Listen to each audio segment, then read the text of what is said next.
Elhamdülillahi Rabbil alemin. Müslüman insan kıyamati için akşın.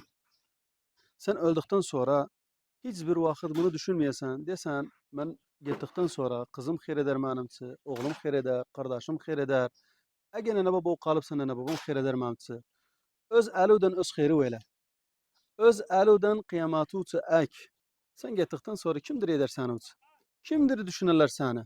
O Müslüman insan daima özü için aksin hatta kıyamet günü Allah Subhanahu ve Teala versin özne.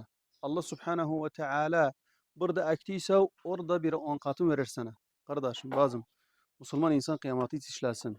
Bu dünyada biz misafırız. Bir gün vardı içinde giderik. Velakin gittiysek Allah Subhanahu ve Teala yanına varla gidağın. Allah Subhanahu ve Teala razıdır bizden. O Peygamber aleyhissalatu vesselam kıyamet günü fakretsin bizimle. Yok gidağın Peygamber sallallahu aleyhi ve sellem desin bu ümmetim idi. Bu işleri etmediler. Bu ümmetim idi hasenatı etmediler.